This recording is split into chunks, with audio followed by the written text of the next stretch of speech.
Good morning. Hope you all had a bountiful Thanksgiving. Thank you for sharing some of your festive weekend with us here on KFOR. It's Easy Rightsizing with Janine Bryant of Changing Spaces SRS. Hope you had a good Thanksgiving. Thank you. You too, Dale. Good morning. Yeah. All year we have frequently referred to Janine's book, Ready to Rightsize, a step-by-step guide to your right-sizing journey for older adults and their loved ones. Today, we take on rumors that you're writing another book. Are you? That's right. Yes, I have written another book. It's the first draft is done, and we're now in the editing stages of it. And the next book is entitled "Keep the Memories, Not the Stuff," and it tackles that whole issue of memory clutter and keepsake clutter. And particularly, one of the topics I talk about most is inherited memory clutter, that stuff that you inherit for when a loved one passes away or when you are faced with helping a family member empty out a house. I always say, Dale, that at some point, nearly everyone will have to empty out a house, right? Because members in our family will move, they will pass away, and when you die, your stuff has to go somewhere.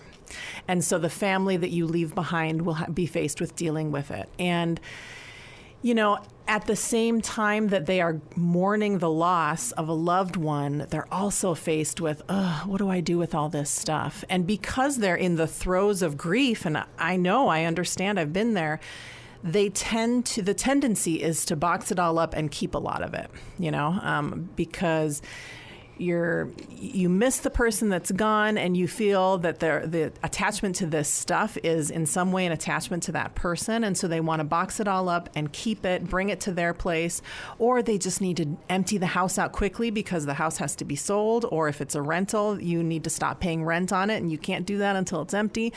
So it all ends up coming to family members.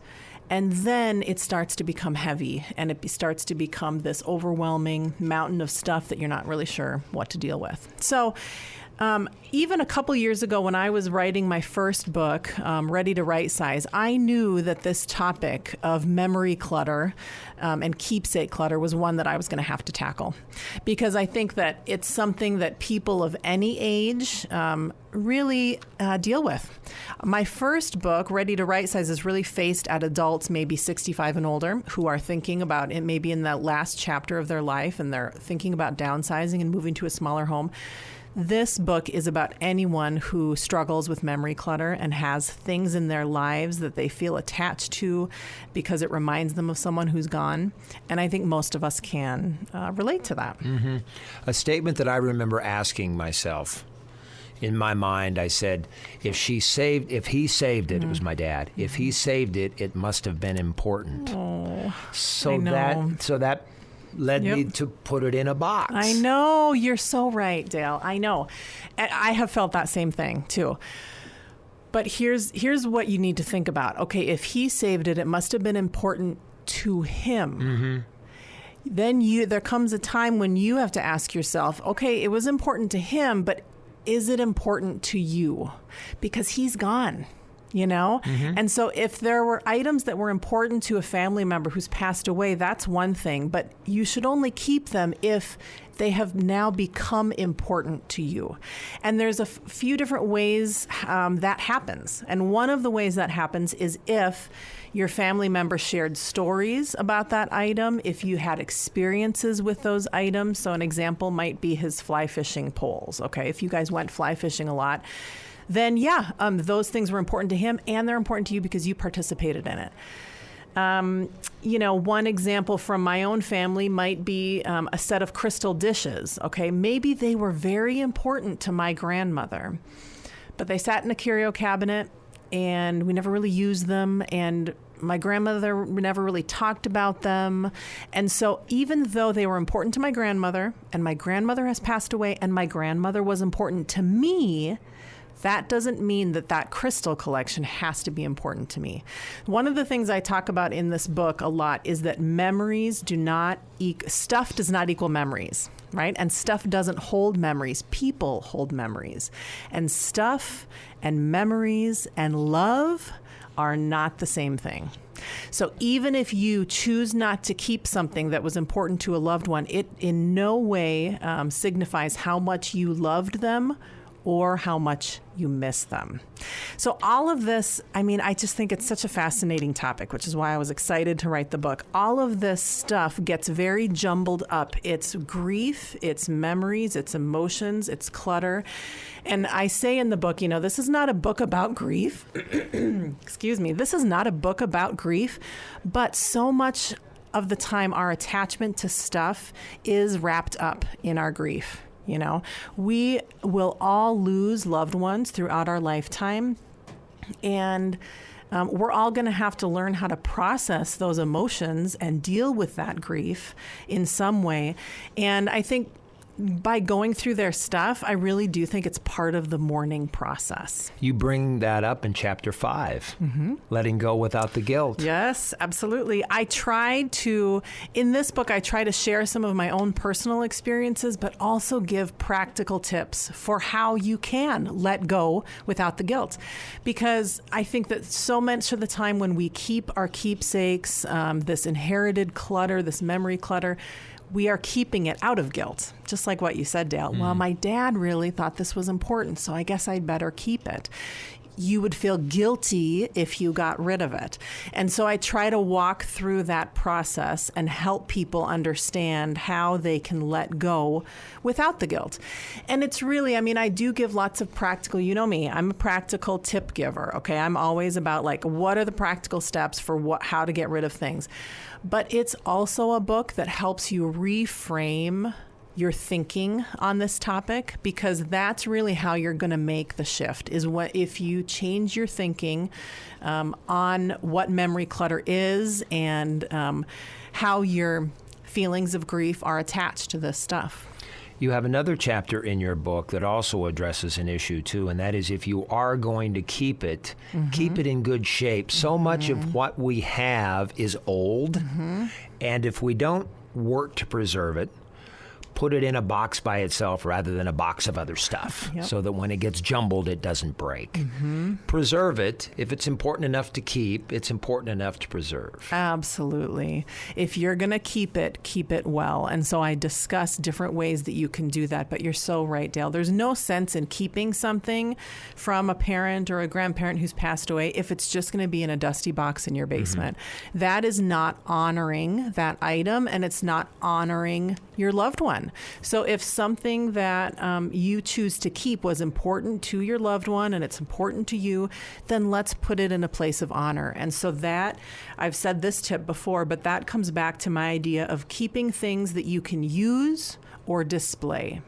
And so some things maybe can't be used, but then put them in a shadow box and hang them on the wall so that you can display them. So those old military medals from your grandfather that you're going to keep, great. Bring it to a frame shop and they will help you create a keepsake. And then it's hung on the wall and then you can enjoy it. And then here's the thing. This enables you to have a better chance of passing it on to your descendants. So it allows, when it's hanging on the wall, you get to enjoy it. Your children and your grandchildren and friends and neighbors who visit your home will walk by it. They'll ask questions about it. They will it'll be a conversation starter. And then stories will be told about it. And then guess what? When you're gone, your kids and grandkids are much more likely to keep that item. And I'll share an experience. We had some items framed. Framing isn't cheap. Nope, it's not. If you're going to do it properly. Yeah. And you kind of swallow that expense. But when you put it on the wall, I pass by that wall every single day. Right. And I see that memory every single day. And I don't remember the price. I can tell you the price. Absolutely. And it wasn't that long ago, but I remember that memory that comes from that piece of art. Yes. Whereas if that had been in a box in your basement and you think, oh, I'm going to deal with that someday, you may forget that you even had it. Or, someday when you're cleaning out the basement, you might come across it and say, oh, yeah, that was Uncle Joe's.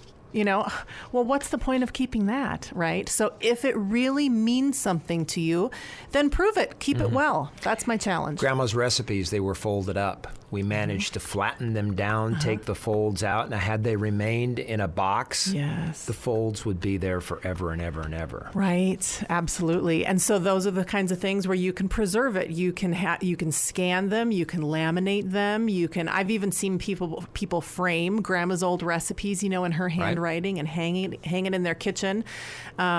So those are just a few examples. And the internet now is such a wealth of information and inspirations and ideas. So if you have something that you think is a unique item and you're like, well, how would I ever use or display this? Just Google it.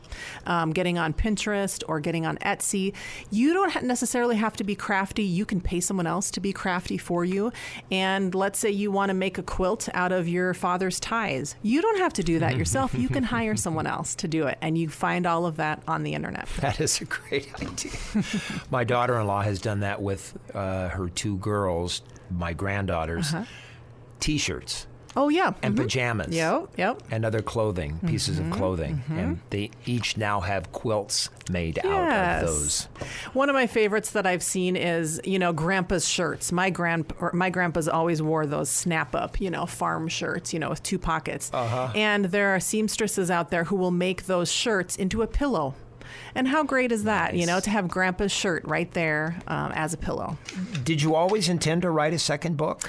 I did, because I knew that this was going to be a challenging topic that pretty much everyone could relate to. So I knew, even when I was designing the cover of my first one, my graphic designer and I were bouncing back and forth ideas, and she gave me one idea for a cover for my first book, and I thought, no, it's not quite right for this book, but save it, because that's going to be the cover for my next book. All right, so you'll see it, the new book, in 2021. If you're looking for a great gift for the senior in your life who has perhaps too much stuff. Yes. The first book is available now on Amazon. It's Ready to Right Size, a step-by-step guide to your right-sizing journey. That's right, yes. And so the new book will be out in early 2021. We'll see. Join us not only next week, but next year for Easy Right Sizing with Janine Bryant of Changing Spaces SRS.